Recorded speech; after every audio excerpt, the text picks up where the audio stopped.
Former NFL player and current star of Brooklyn Nine-Nine, Terry Crews reveals he's struggled with an addiction for years, but it's probably not what you think. My dirty little secret was that I was addicted to pornography. Some people deny, they say, hey man, you know, you can't really be addicted to pornography. There's no way. But I'm gonna tell you something. If day turns into night and you are still watching, you probably got a problem.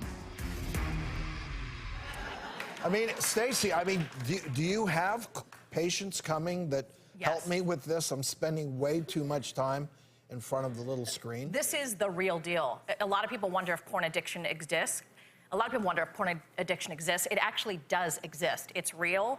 And what happens is you start to lose sight of everything else in your life. You are more intrigued by the TV or your computer than you are your wife, your kids, your job. And that's when you know that you sort of crossed the line. It's watching professional. Well, we recently had a segment on the show where a senator was introducing legislation so that you would actually have to opt in to allow any pornography onto your computer because it's so ubiquitous. When I read the stats, I was a little frightened. $13 billion industry, 200,000 addicts in the U.S. who watch 11 hours plus per week. And of those, 40% lose their spouse, 58% suffer financially, and a third will lose their jobs.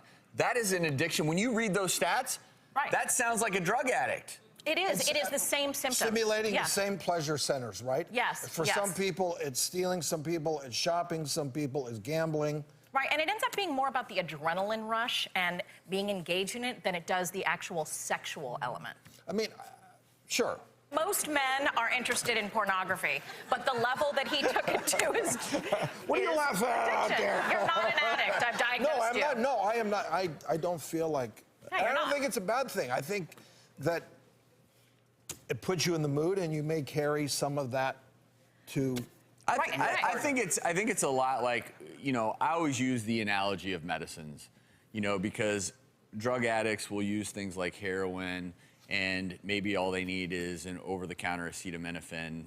And with pornography, if you are truly addicted and it's taken over your life, you need to seek help. If it's the occasional use with, 100%. you know, maybe even with your spouse, that's your thing. But just understand, if you have a problem with this or struggle, we're going to have resources on our website, thedoctorstv.com. And I have to give a shout out to Terry Crews for opening up. This is not but there are other celebs that have come forward and admitted the same thing.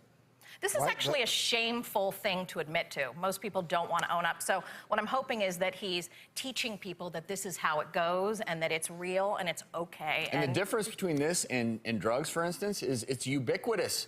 You don't have to, there's nothing illegal about it. It's just, all you have to do is have a computer and they're nonstop. Right. The drug is before you, so to speak.